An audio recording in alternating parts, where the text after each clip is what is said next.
Hey guys, I'm Chantel, And I'm Chris. and this is Tube Addicts. Forgotten Fridays. So today my brother Chris is joining us, the man, the myth, the legend. Yes. Sir Dinde in my leisure time on video games. Lord. Today we are going to talk about the mysterious missing person case of Susanna Duncan. Susanna was a very close friend of mine. She was 22 years old when she went missing, and she was a mother of 3. She had beautiful, long, brown, curly hair and had a very caring heart. Chris, you knew her as well. What kind of person would you say she was? Susanna was she was so engaged and very, very full of life. Honestly, if you were in a room with her, you'd know that Susanna was there before you even really walked into the room, just based off the energy that was being, transmitted through the place.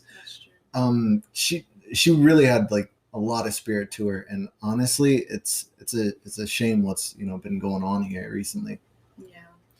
Now, since this is an active investigation and there isn't any hard evidence in the case other than hearsay, I'm going to change the names of everyone other than Susanna. There has been a lot of weird things brought up as APD has been investigating her case, and it's hard to know what is true and what isn't. But she, to this day, has not been heard from.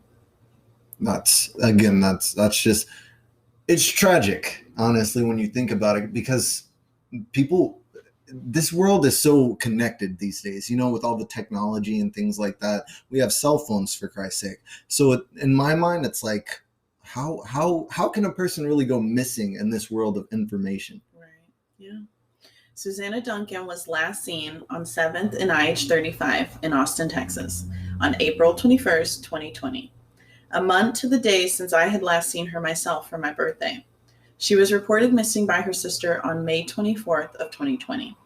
And let me start by saying it was difficult to do my research on this case because looking at the article comments asking why she was not reported sooner or why no one cared to know she was missing, I was there with her sister every day, worried and wondering if she was okay.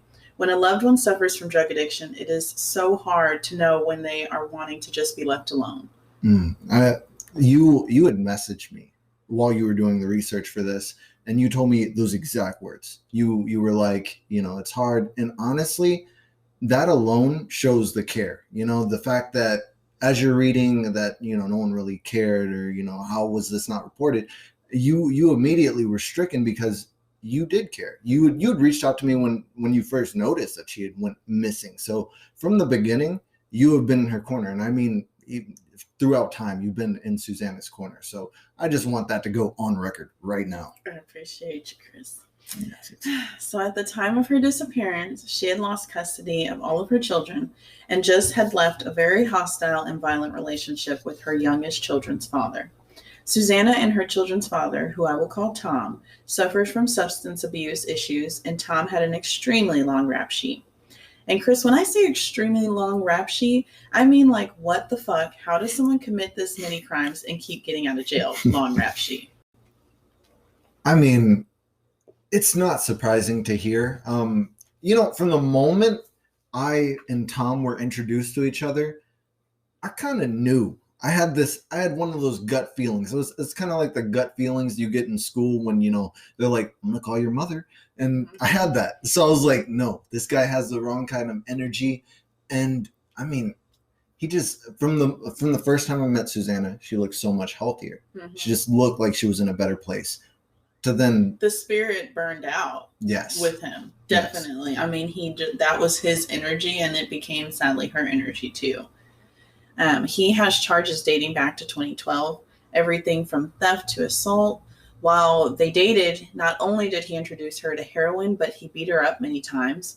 I shit you not, Chris, but he once had her jumped by a group of people because he claimed she cheated on him. And sadly, she still took him back every time. Usually, and I mean, this is just in any type of domestic toxic. Mm-hmm. I'm just going to say toxic. When you're in those kinds of toxic relationships, because you can have them even with people you don't date, they see something in you. It's almost like they're looking for it. What in you will allow them to act that way. And so what they try to do is they saw beauty in you. Obviously, that's why they chose you. So it's like they're trying to degrade that because they feel like you can do better. They need you to need them. I'm gonna beat you down so that you submit to me, and you don't keep coming to me for what I'm not giving you when you're better than that, honestly. Right. So after getting her pregnant twice and running out of people to live with in Texas, he moved them to Colorado to live with some of Susanna's friends there. After burning the bridges with those friends due to substance abuse and more domestic violence, they ended up in a shelter with their 2 children. Wow. Yeah. Wow. I mean, that's for a child.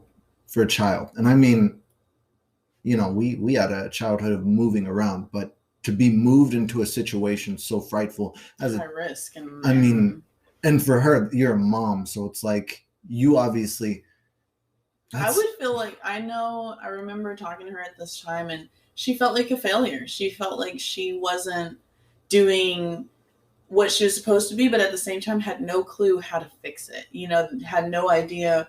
I mean, this is her child's father. She wants it to work out. You know what I mean? Like, and I know that's how Susanna felt at that time, was that she really wanted things to work out no matter how bad it was. She kept trying, you know, and it sucks because those are the things that you want to tell them, like to leave it alone and to stop being with that person. But if you do that too much, it pushes them away too, you know? I mean, when you come from a broken home, you kind of want to see a home kind of work. Right. And I truly believe that was how she felt.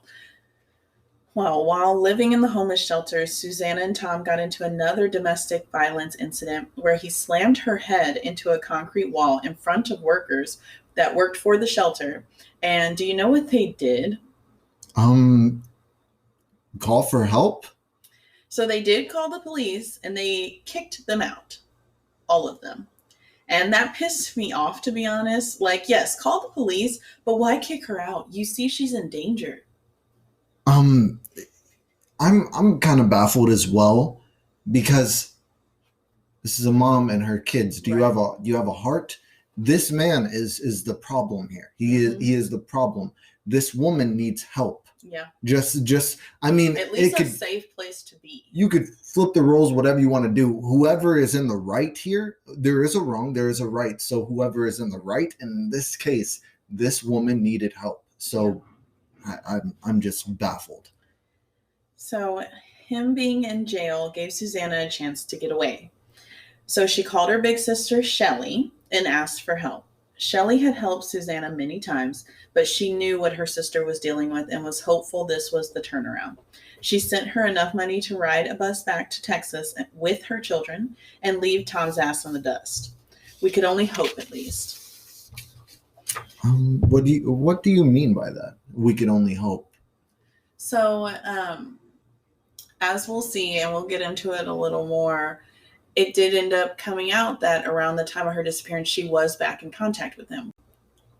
But we will get into that here a little more later. So once she was in Texas, she couldn't seem to shake her demons and was pretty much just couch surfing with her children until CPS got involved, and then they took them away. This is about the time she lost contact with all her loved ones and friends. And knowing Susanna, she was in a very, very dark place losing her children. I just kept trying to remind her, you can fix all this. She just had to get on her feet, and she seemed hopeful about it, that would be true in the end. You know, that's the thing about Susanna. You know, it didn't matter the negative situation she was in. She always had like some sort of light at the end of the tunnel, so to speak. You know, like she could see something that could possibly change the circumstance she was in.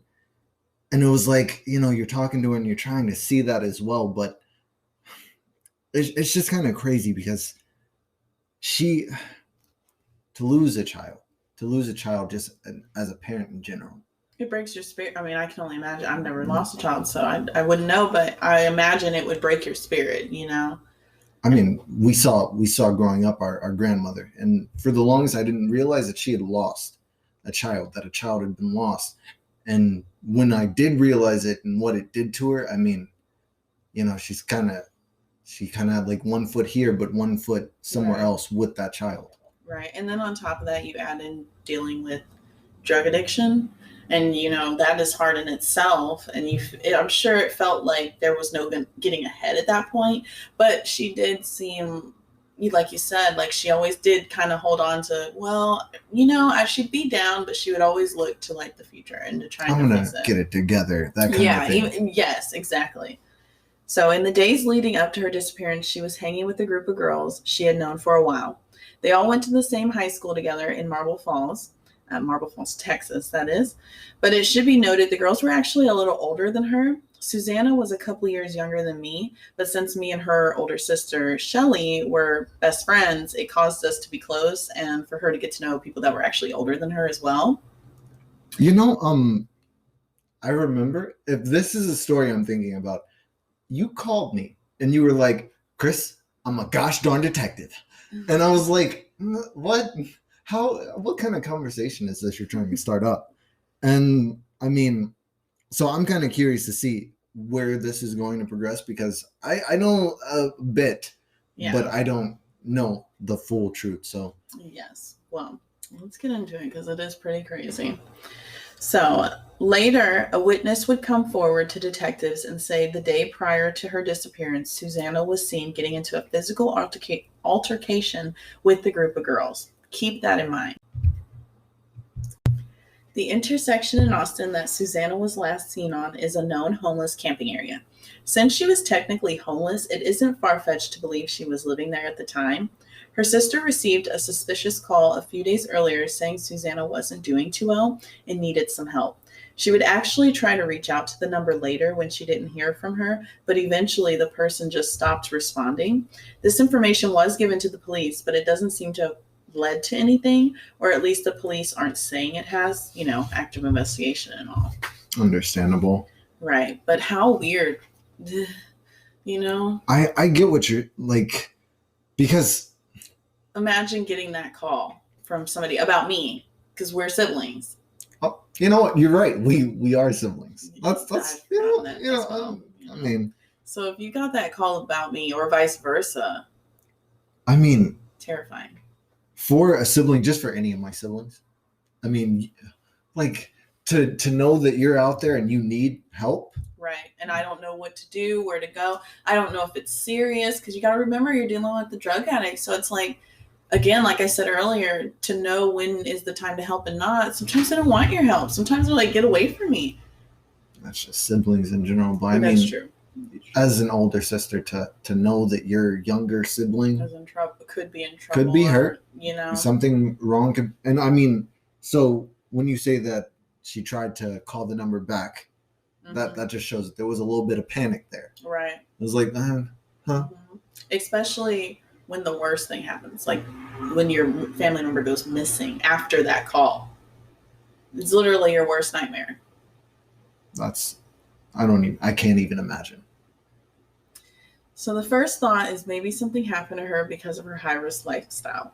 Being a young woman living in an area full of homeless people and the late-night crime of 6th Street, Austin, that's the city's local club scene, which I should mention the crime rate down there seems to grow more and more each year, sadly. As I went to 6th Street quite frequently. So as someone who did, oh my gosh, shootings, that's gone up. That continues to go up. People hitting people with their car, driving down 6th Street. Quarantine was needed. I don't want to ruin Austin's reputation. No, it's perfectly beautiful, but it does have a dark side. Dirty 6 is a thing. That's a thing. Yeah.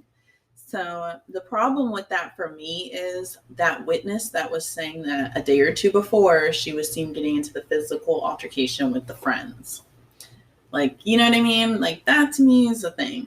And also I do wonder, like, what did we find? Did we not find anything to corroborate this? Was there no, if you're downtown, I feel like they have cameras down there, right? And this is 7th is by the police station. So down there is where the physical altercation happened? Yes. I mean, because that sounds like one of those risky things. So not to go complete nerd, but there's an episode of Supernatural. You remember with the little boy, he drowns, but it's because there was a physical altercation with friends that he had. And do you remember his spirit was haunting the lake? I'm just saying that these things seem pretty common. Like, that to me would strike a red flag. Like, hey, we should find these friends. Exactly. Well, Okay, so let's see. So, a few days after her sister Shelley reported her missing, the cousins of one of the girls the witness saw sent me a Facebook message claiming she had seen Susanna in the days leading up to her disappearance. So I want to repeat that. One of the girls that was seen getting into the physical altercation with Susanna, her cousin reached out to me, obviously, because I'm a friend of Susanna and I was sharing all the missing posts and things like that for her. And she claimed she had actually been with Susanna in the days leading up to her disappearance. Wow. Wow. That's how I felt at the time. So she said the group of girls brought Susanna to her house and they pretty much just kicked it, drank and smoked or whatever. But that she noticed the girls were being hostile to Susanna. That one morning Susanna woke up and had got her period and had bled on the bed she slept on, and that one of the girls was very verbally abusive to her about it and caused Susanna to have a breakdown, crying and such. Honestly, I was boiling at this point because I'm thinking, like, why didn't you, like, stand up for my friend if this was going on? This sounds like this is just animal. This is my animal knowledge, but usually this is humans. When there's a dominant presence and they are dominating a thought, it's that person who, even though they reached out to you, most definitely they knew this was wrong. Mm-hmm. But they don't want to be shunned at this point among this group who is all united with one voice, that this is our enemy and we're going to continue to bash them. Right. And so, of course, but the fact that she reached out to you lets me know that this person at least knew this was wrong. Right. So I asked her if she thought something had happened to my friend, and she said, I just know I didn't have anything to do with any of that. Like, what? It also bothers me that she even mentioned, like, the bleeding thing. You know, the way I felt was that somebody called me and somebody basically said, hey, I seen your friend before she went missing, but I didn't have anything to do with anything weird. And, oh yeah, just in case, she was bleeding. Okay, so these are all women, right? Yes. My problem is for a man. I can understand a man being like, oh, non-state period. Right, but a woman calling out a woman about a natural thing. That happens with the body. That's what bothered me too. That's so strange. I felt the same way. So I told this to the investigator, of course, and as of now, nothing has come of it. To me, it's like this. This is the family member of one of the last people seen with the girl that is missing, saying they were being verbally abusive to her and clearly not being friendly with her. Not to mention, this is the same girls that another witness claimed was seen having a physical altercation with her in the days leading up to her disappearance. Why and how are they not prime suspects? I mean, me personally, that would be at the top of my list. Like, each of them would kind of be on my radar at least. Yeah. But that's just, I'm going to just take it back to where we started. Everything Susanna had been through previously, it is just sad to me that she hasn't caught a break from anyone who, she obviously, if she's hanging out with these people, she has some sort of knowledge of them, she knows them somewhat, and she has sought counsel or friendship with these people. And they're just dogging her out. Treating her horribly. Right. And you said it earlier about the type of person she was. I think that seeing how she stayed around them through this shows that she was too sweet. She wasn't going to sit there and put you down or try to go off on you. Like, she sadly was the type of person to take abuse, and that's why she ended up in the relationship she did. So it's really sad, like you said, that these women who were supposed to be friends with her didn't care enough to make sure she was okay, or even worse, were possibly treating her badly, knowing what she was going through at the same time. Some who have been hurt, they know how it feels. So it's like, I don't want to hurt anyone else, or I don't want anyone else to feel that kind of hurt that I felt. Exactly. And that's the kind of person she was. Yeah, exactly. So it's also important to mention one of the other girls in the group was really good friends with Susanna as well. And they actually weren't on the best of terms at the time. Susanna was staying with her when her kids were taken by CPS, which caused CPS to actually take the other girls' kids as well, due to the living situation and drug use. Motive much?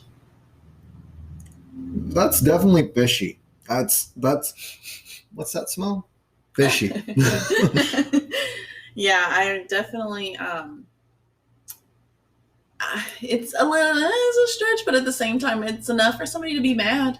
For sure, and she was, and it explains why maybe she wasn't standing up to the person being mean to Susanna either.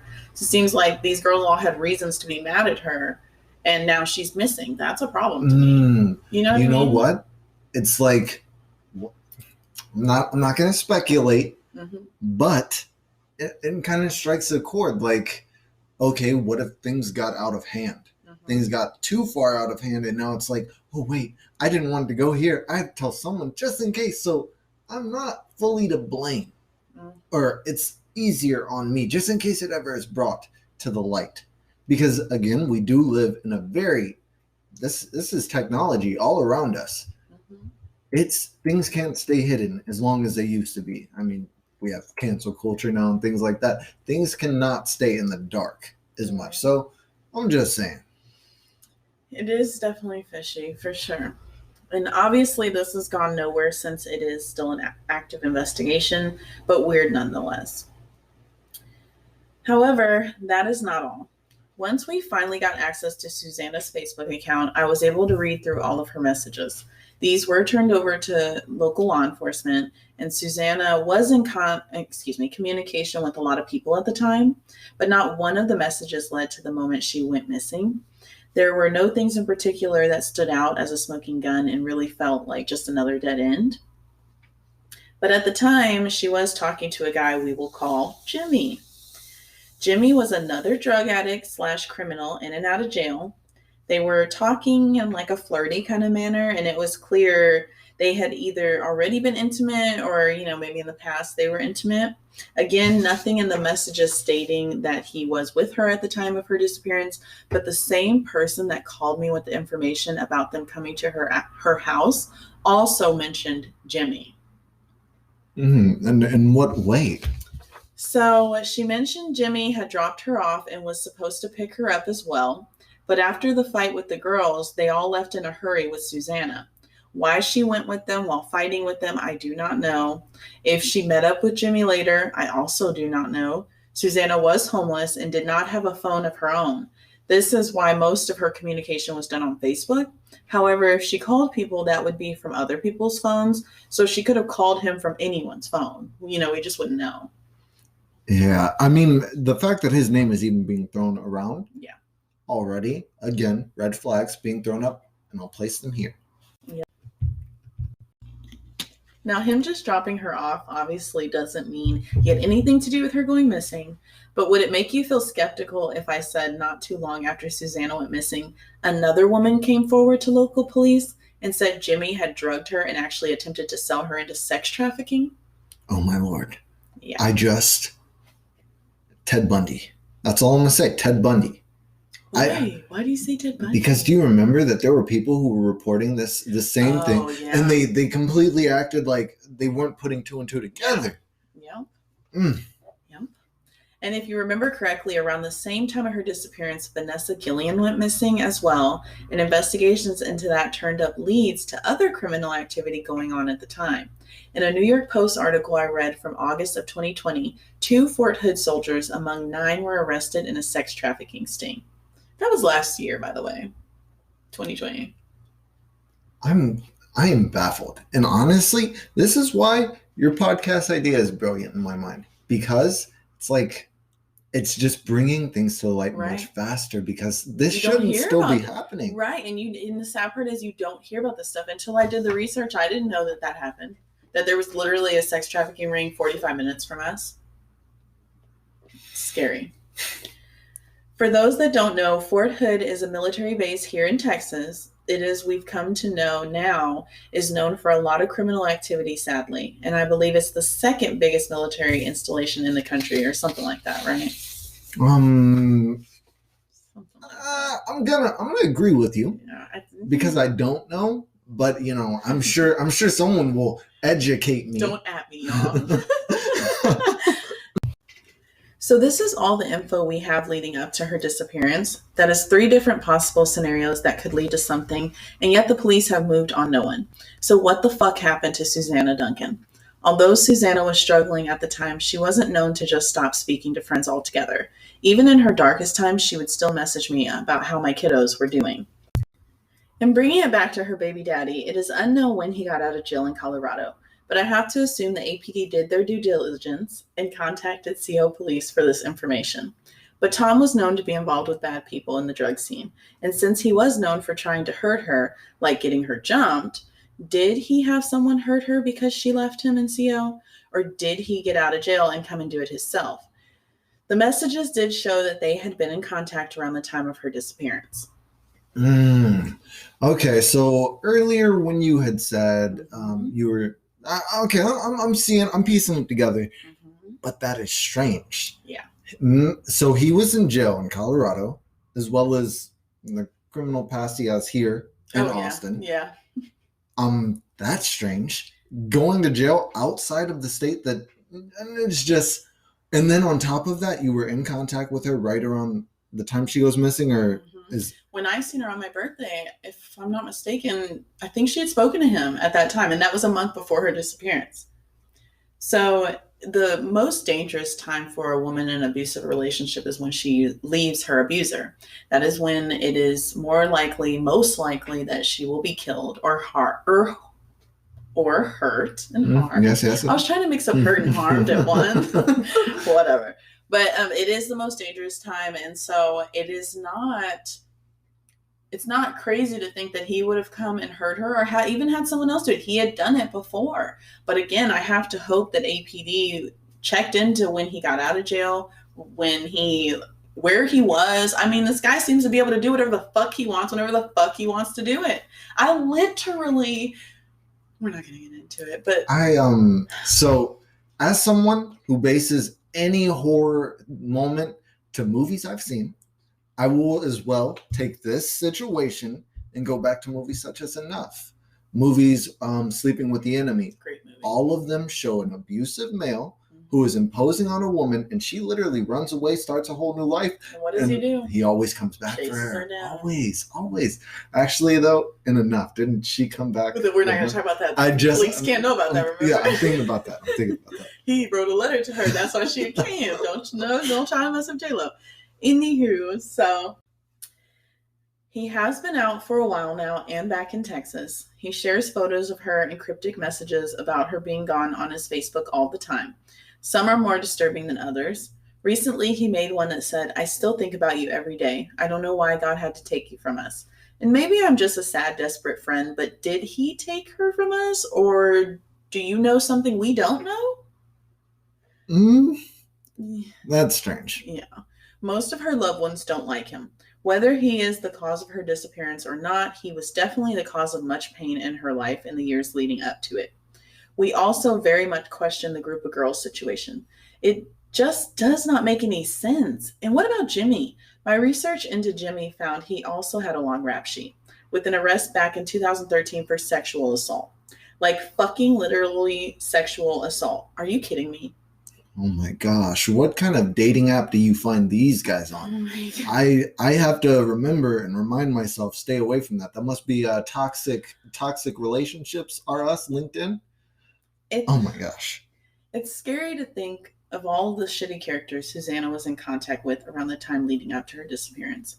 And to this day, almost a year later, her sister and her nieces and her children and all of us friends that miss her so much are still asking, where is Susanna Duncan? What happened to Susanna Duncan? I really just wish there was I'm a person who seeks a happy ending in almost everything. And the thought there could be no happy ending in this situation, I'm just going to say no justice, because there are cases of people who are never found. And that's, again, why this is titled the way it is. Mm-hmm. Forgotten.